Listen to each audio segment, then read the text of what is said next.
Sometimes the story doesn't end when the last page turns, it ends when your heart finally lets go.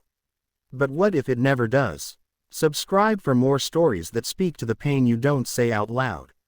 They told me that time heals all wounds, but they never told me what to do with the words that keep bleeding out long after the scar has formed, what to do when the pen won't stop shaking in my hand, or when I find myself whispering your name in every line I write, as if saying it might summon you back from the silence you left behind.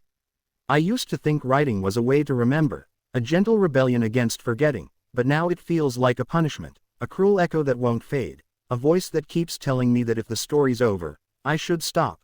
But I can't, because every time I try, the words come crawling back, like ghosts demanding to be heard. You left me with unfinished sentences, half-filled notebooks, and 1,000 versions of goodbye that never sound final. The world moved on the way it always does, indifferent and unbothered, while I stayed stuck between the punctuation marks of what we were and what we could have been. I still wake up sometimes expecting your text, still check the sky at the hour you used to call, as if grief has its own time zone that only I'm trapped in.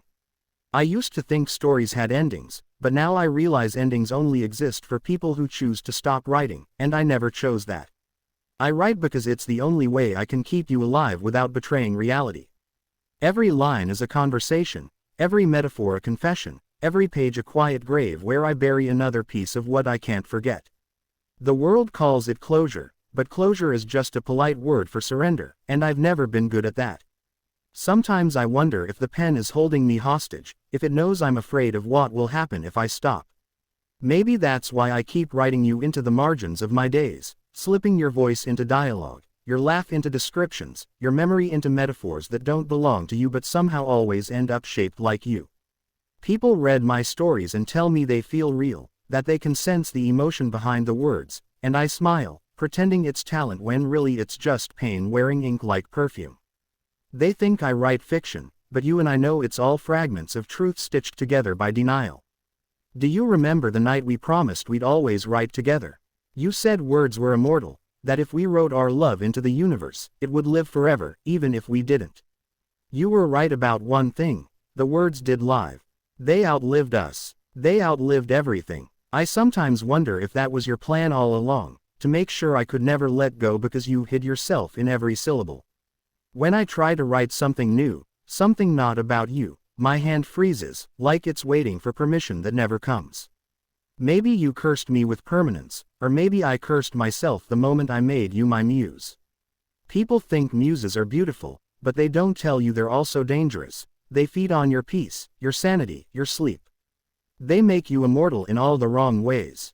I've written hundreds of endings trying to set you free, but none of them feel right.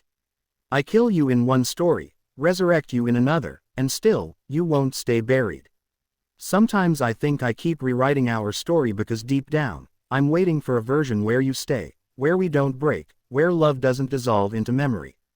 But the more I write, the further away that version feels, like chasing a shadow in the dark. I tell myself that if I can find the right words, maybe I can make peace with what happened, but peace is quiet, and my heart doesn't know how to be silent. I write late at night, when the world is asleep, because that's when the ghosts are loudest. They whisper through the clack of my keyboard, telling me that stories never end, they just evolve into the people who can't stop telling them. Maybe that's what I've become, a story that refuses to end, a voice stuck in the echo of, what if? I used to love happy endings. Now I understand that not all stories are meant to be tied with a bow. Some are meant to unravel you, piece by piece, until you see what's underneath. I see it now, the truth that I've been avoiding all along. I'm not writing about you anymore. I'm writing about the version of me that existed when you did. I'm writing to remember the girl who believed in forever, the one who thought love could rewrite fate. She's gone now, too, buried under drafts and broken metaphors. And yet, I keep trying to find her between the lines, as if resurrecting her might bring me peace. But maybe peace isn't the point. Maybe the point is to keep writing even when it hurts, to honor the ache instead of erasing it. Every writer has a ghost, you're just mine. People tell me to move on, to write something new, but how do you move on from something that shaped your every word? Writing isn't about moving on, it's about surviving the moments that refuse to let go. You're not here anymore, but you live in the way I describe sunsets, in the way I pause before the word love, in the metaphors that sound like you even when I don't mean them to. I've learned that love doesn't end when someone leaves, it just changes shape. Sometimes it becomes a poem. Sometimes it becomes silence. Sometimes it becomes a story like this, written by someone who swore she'd stopped writing about you years ago. Maybe I'm still writing because this is what healing looks like for me, not forgetting, but remembering differently. I write to remind myself that I survived, even when it didn't feel like it. I write to prove that something beautiful can still come from something broken. And maybe, just maybe, I write because part of me is still waiting for you to read it. Every word feels like a letter I never sent, every story a conversation that never ended. You taught me that endings are illusions, that sometimes the story continues even when the characters stop speaking.